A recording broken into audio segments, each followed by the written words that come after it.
오늘 우리에게 주신 하나님 말씀은 에베소서 4장 25절 말씀 한 절입니다.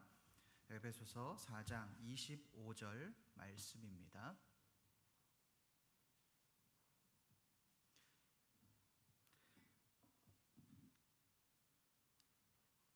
에베소서 4장 25절 말씀을 우리 한 목소리로 읽겠습니다. 시작.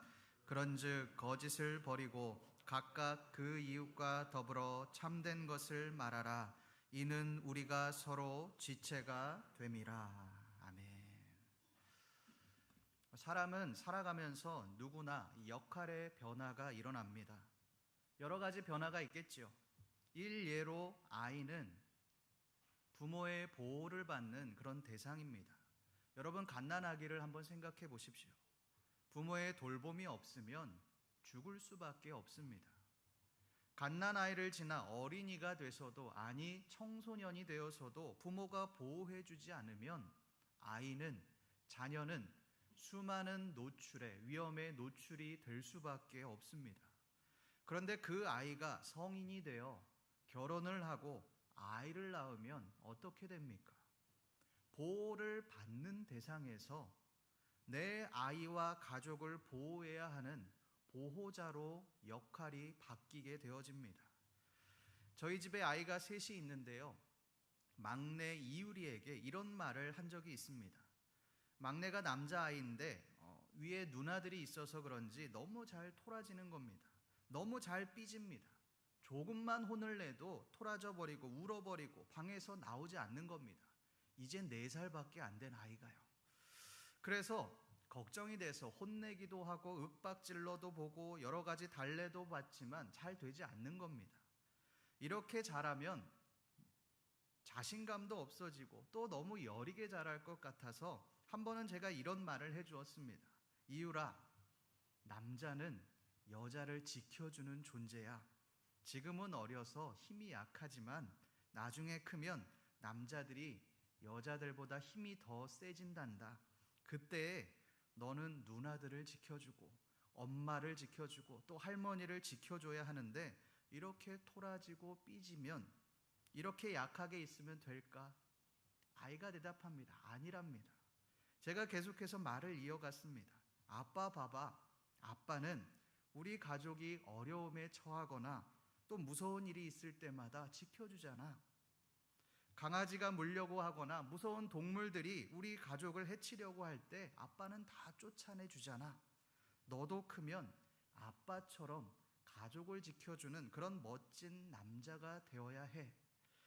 이 말을 하고 제 자신을 생각해 보니, 아빠라는 존재가 이런 존재구나, 가장이 이런 존재구나라는 것을 생각하게 되었습니다. 분명 어릴 적 저는 부모의 돌봄을 받는 존재였지만 아빠가 되면서 가족으로 또 가장으로 가족을 책임지고 보호해야 하는 그런 역할의 변화가 일어나게 되었습니다. 지난 시간 우리는 옛사람을 벗어버리고 새 사람을 입으라는 그런 말씀을 들었습니다. 여러분, 옛사람을 벗어버리고 새 사람을 입으라고 하는 것의 의미가 무엇입니까? 우리가 노력해서 그 옷을 벗어버리라, 그 옷을 떨쳐버리라는 말이 아닙니다.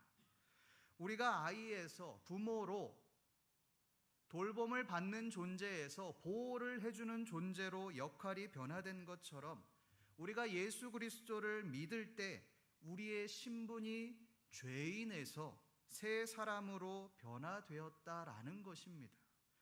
부모의 도움 없이는 아무것도 할 수 없는 그런 존재에서 스스로 자신을 책임지고 가족을 책임져야 할 그런 어른이 되었다는 말입니다.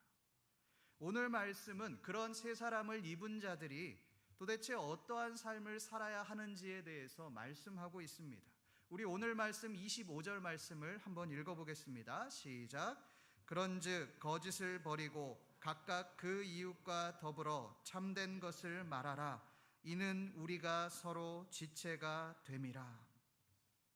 바울은 이 세 사람으로 살기 위해 가장 먼저 거짓을 버리라라고 그렇게 말씀합니다. 여러분, 왜 거짓을 버리라는 말을 가장 먼저 하고 있을까요?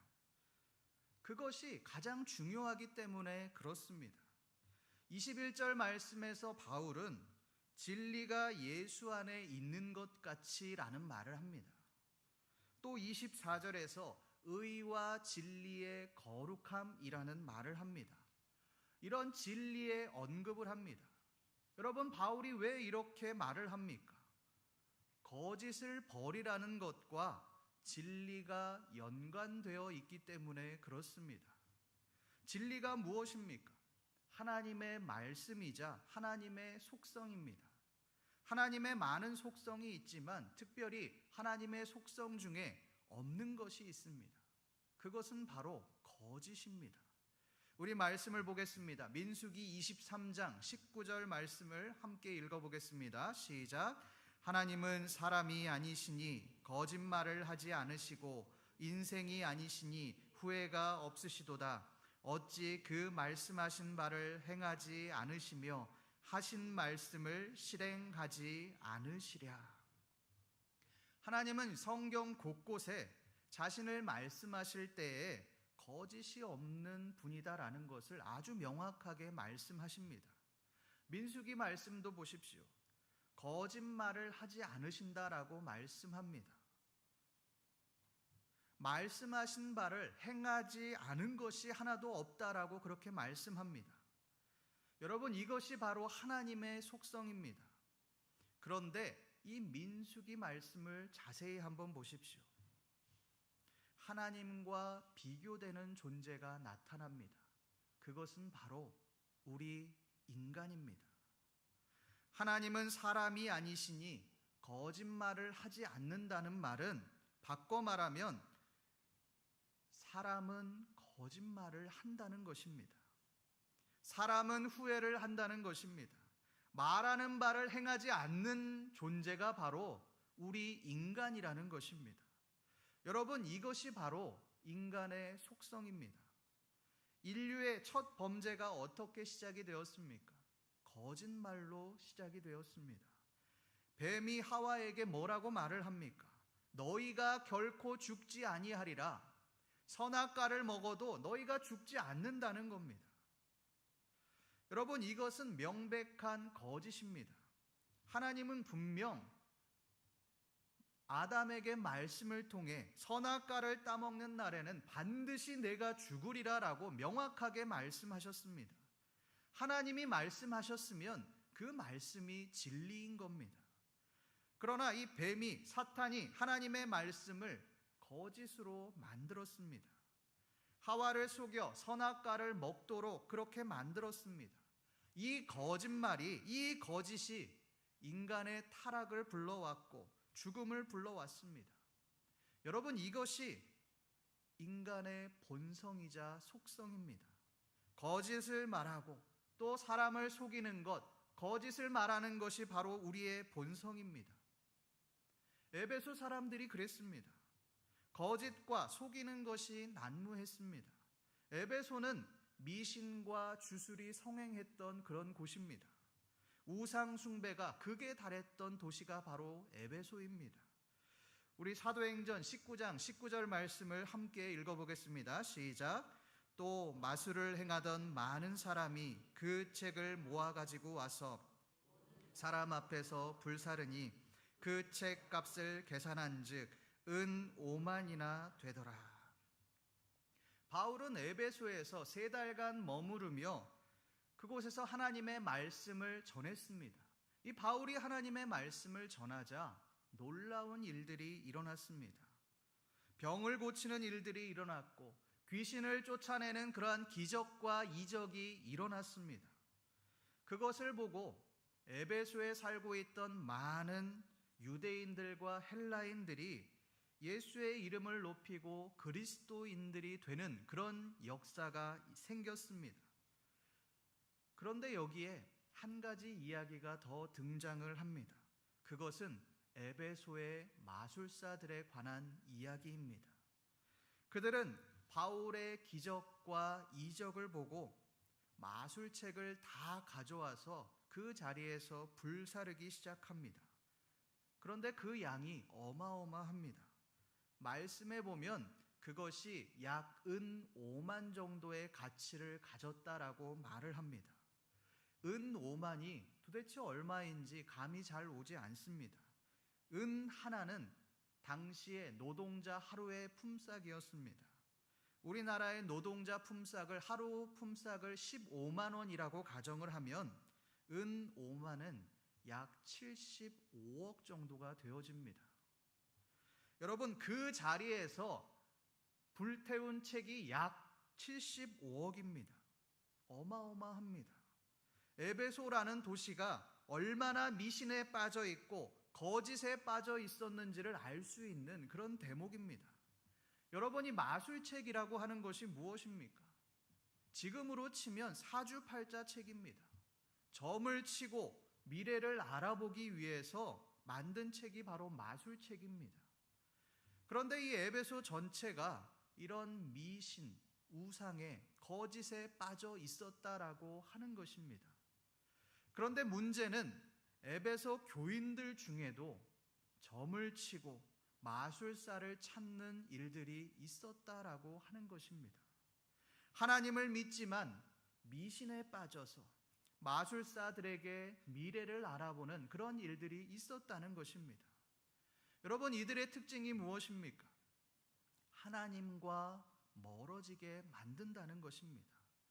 하나님의 말씀이 아니라 귀신의 말, 우상의 말을 따르도록 만든다라고 하는 것입니다. 여러분, 우리도 마찬가지 아닙니까? 하나님을 믿고 교회에 다니지만 여전히 점집에 갑니다. 여전히 타로집에 갑니다. 자신의 인생을 무당에게 맡기는 사람들이 있습니다. 여러분, 왜 이렇게 합니까? 불안한 겁니다. 그러니 거짓말에 속아 자신의 인생을 그들에게 넘기는 겁니다. 자신의 영혼을 그들에게 팔아버리는 겁니다. 여러분, 이런 사람들은 그리스도인이라고 할 수 없습니다. 자신의 이익을 따라 살아가는 사람입니다. 자신의 필요에 따라 하나님께 붙었다가 무당에게 붙었다가 하는 기회주의자들입니다. 여러분, 기회주의자가 되지 마십시오. 신앙인이 되십시오. 비단 무당뿐만 아니라 우리의 이익을 위해서 하나님과 세상 사이에서 왔다 갔다 하고 있다면 우리 또한 기회주의자의 삶을 살아가고 있는 것입니다. 하나님은 우리가 기회주의자의 삶이 아니라 온전한 신앙인으로 살아가기를 원하십니다. 필요에 따라 하나님과 세상 사이에서 왔다 갔다 하는 삶이 아니라 오직 하나님만 붙드는 그런 신앙인의 삶을 살아가시는 저와 여러분들 되시기를 간절히 소망합니다. 그렇다면 이 바울은 거짓을 버리고 어떠한 삶을 살아가라고 그렇게 말씀합니까? 우리 에베소서 4장 25절 말씀을 한 번 더 읽어보겠습니다. 시작. 그런즉 거짓을 버리고 그 이웃과 더불어 참된 것을 말하라. 이는 우리가 서로 지체가 됨이라. 각각 그 이웃과 더불어 참된 것을 말하라. 바울은 거짓을 버리고 이웃과 더불어 참된 것을 말하라고 그렇게 말씀합니다. 그런데 여기에서 말하는 참된 것이 도대체 무엇인지 잘 모르겠습니다. 과연 바울이 말하는 참된 것이 무엇일까요? 우리 말씀을 한 구절 찾아보겠습니다. 스가랴 8장 16절 말씀입니다. 함께 읽어보겠습니다. 시작. 너희가 행할 일은 이러하니라. 너희는 이웃과 더불어 진리를 말하며 너희 성문에서 진실하고 화평한 재판을 베풀고. 바울은 오늘 말씀에서 스가랴 8장 16절 말씀을 인용합니다. 그 내용을 한번 보십시오. 진실하고 화평한 재판을 베풀고라고 그렇게 말을 합니다. 여러분, 조금 이상합니다. 재판은 누구에게나 진실하고 공평해야 합니다. 이것은 말하지 않아도 따지지 않아도 당연한 것입니다. 그런데 왜 바울은 재판에 진실과 화평을 언급하고 있는 것일까요? 간단합니다. 이스라엘의 지도자들 가운데 돈을 받고 힘 있는 자들의 편을 들어주는 그런 일들이 있었기 때문에 그렇습니다. 뇌물을 받고 재판장에서 힘이 있는 자들의 편을 들어주는 그런 일들이 있었던 겁니다. 구약 성경에 보면 하나님은 이 부분에 대해서 여러 번 언급하십니다. 재판을 할 때에 뇌물을 받지 말라. 뇌물을 받아서 재판을 굽게 하지 말라는 것입니다. 문제는 이러한 일들이 비일비재하게 일어났다라고 하는 것입니다. 이것을 적나라하게 보여주는 예가 하나 있습니다. 그것은 이스라엘의 사사였던 사무엘의 아들들의 이야기입니다.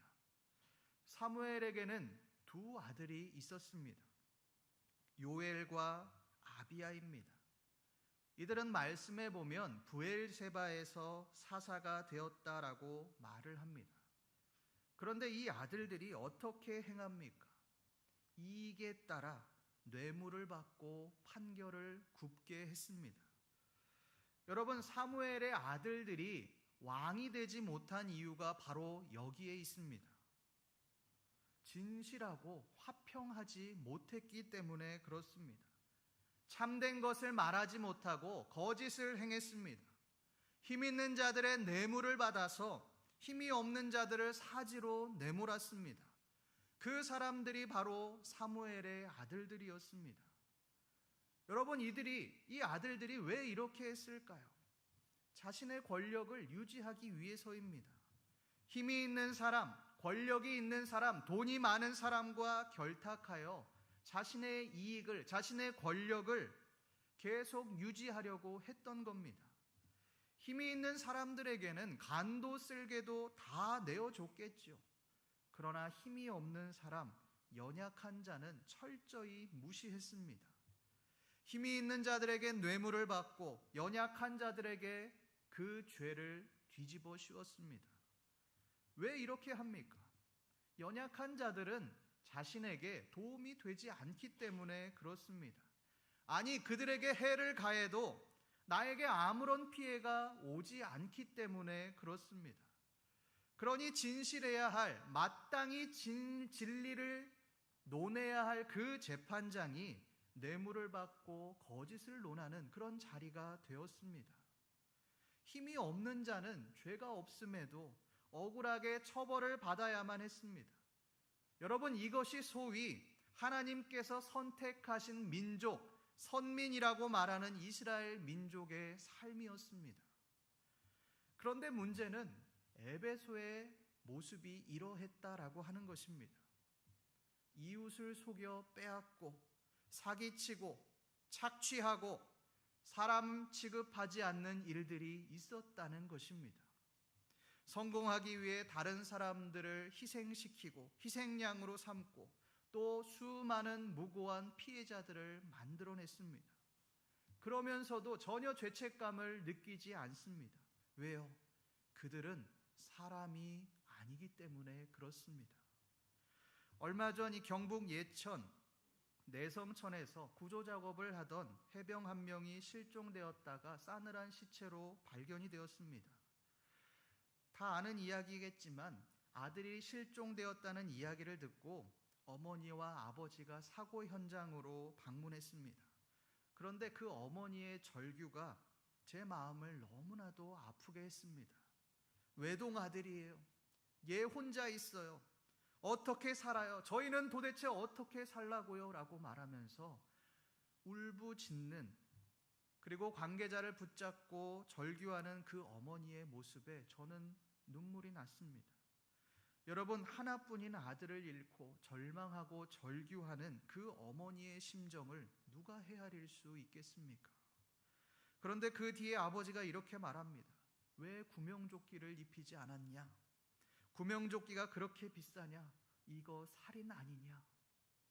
그 말에는 한이 서려 있었습니다. 여러분, 물가에서 구조를 하려면 구명조끼는 필수지요. 더군다나 비상 상황입니다. 그런데 왜 구명조끼를 입히지 않았을까요? 보호할 가치가 없었던 겁니다. 그저 말단 병사들 동원해서 빨리 실종자를 찾아서 실적을 내고자 하는 상관들의 만행이겠죠. 그러니 병사들이 어떤 상황에 처할지는 전혀 고려 대상이 아닌 겁니다. 여러분, 아이러니한 것은 그 죽은 병사의 부모가 붙잡고 울분을 토하고 있는 대상이 함께 수색에 참여했던 해병 대원들이라는 것입니다. 그들 또한 구명조끼가 없어서 언제 죽을지 모르는 그 위험에 놓여 있던 동료들이었습니다. 여러분, 이게 말이 됩니까? 최소한 책임은 그것을 지시한 사람이 져야 하지 않습니까? 물론 사과했지요. 그런데 왜 죽을 뻔한 병사들이, 죄 없는 병사들이 그 부모에게 사과를 해야 합니까? 여러분, 이것이 거짓으로 살아가는 에베소 사람들의 모습이었습니다. 다른 사람들은 어떻게 되든지 나만 잘 되면 된다, 그런 생각을 했겠죠.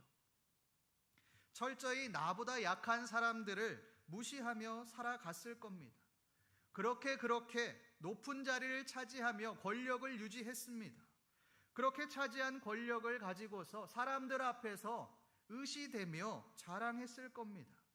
그런데 그것 때문에 희생된 수많은 사람들은요, 그 경쟁에서 밀려 처절한 삶을 살아가는, 인간답지 못한 삶을 살아가는 그 사람들은요, 사람답지 못한 대접을 받으며 비참하게 살아가는 그 사람들은 도대체 어떻게 해야 합니까? 바울은 이것에 대해서 이렇게 말씀합니다. 너희는 이웃과 더불어 참된 것을 말하라. 속여 빼앗지 말고 그들을 무시하지 말고 사람 대접해 주어라. 그들은 너의 이웃이다. 함께 더불어 살아가야 할 너의 형제들이다. 상관들이 사람 취급하지 않는 그 별것 아닌 병사들이 명령하면 무조건 복종해야 하는 그 상명하복의 그 연약한 사람들이 너희의 이웃이다라고 말씀하고 있습니다. 여러분, 만약 희생당한 병사가 우리의 자식이라면 그렇게 지시할 수 있을까요? 아니, 그렇게 대처할 수 있을까요? 오송 지하차도에서 희생당한 사람들이 우리의 가족이라면 수많은 신고 전화가 들어오는데도 그것을 깔아뭉개고 많은 사람들이 물속에서 처절하게 죽었는데 그것이 내 책임이 아니다라고 말할 수 있을까요? 그것으로 인해 나에게 피해가 오지 않을까 하고 책임을 떠넘기기 바쁜 그런 일이 일어날 수 있겠느냐는 말입니다.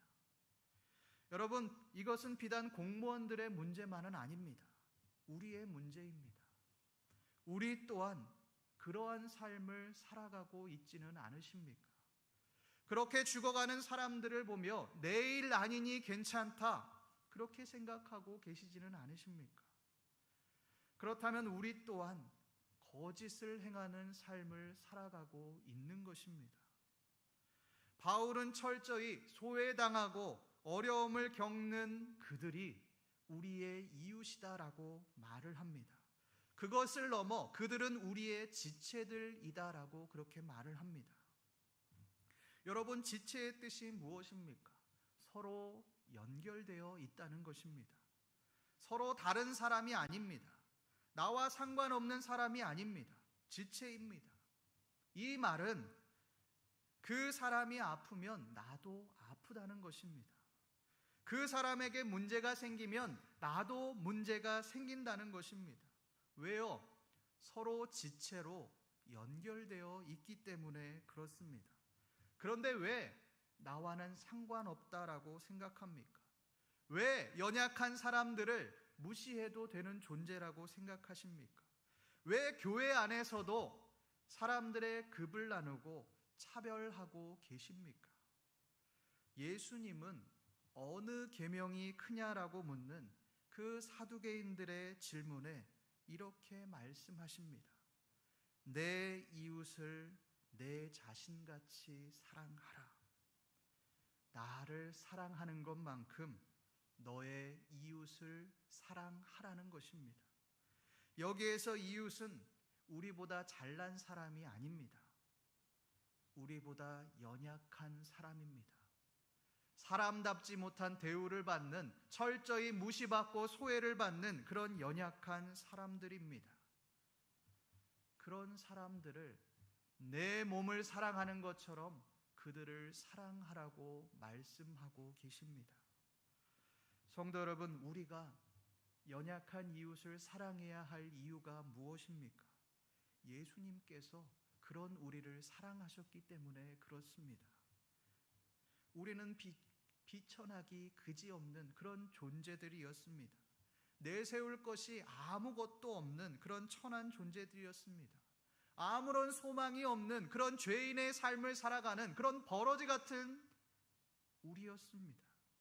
그냥 내버려 뒀으면 아무런 희망도 없이, 소망도 없이, 목적도 없는 그런 삶을 살아갔겠죠. 무의미한 삶을 살아갔을 것입니다. 그런데 그런 우리를 위해 예수 그리스도가 자신의 몸을 십자가에 희생하셨습니다. 우리를 위해 자신의 생명을 내어주셨습니다. 이것이 바로 우리가 이웃을 사랑해야 할 이유입니다. 성도 여러분, 우리는 정말 참된 것을 말하고 계십니까? 아니면 거짓을 말하고 계십니까? 나를 위해 살아가고 있습니까? 아니면 이웃과 더불어 사는 삶을 살아가고 계십니까? 오늘 말씀에서 바울이 이웃과 더불어 참된 것을 말하라 라고 말씀한 것처럼 연약한 자들, 소외된 자들, 철저히 무시받는 그들이 우리의 지체임을 기억하며 사랑으로 품으며 하나님의 나라를 이루어 가시는 신림교회 모든 성도님들 되시기를 간절히 소망합니다. 기도하겠습니다. 하나님 아버지, 오늘 말씀을 통해 우리의 이웃이 누구인지, 우리의 지체가 누구인지를 알게 하시니 감사를 드립니다. 하나님, 우리가 세상의 기준으로 우리를 위해서 살아가는 것이 아니라 우리 주위의 연약한 자들, 또한 하나님 슬픔 중에 있는 그러한 유가족들을 위해, 고난당하는 이들을 위해 우리가 같이 눈물 흘리고 같이 슬퍼할 수 있는 우리의 삶이 될 수 있도록 주여 도와주시옵소서. 감사드리며 살아계신 우리 주 예수 그리스도의 이름으로 기도드립니다. 아멘.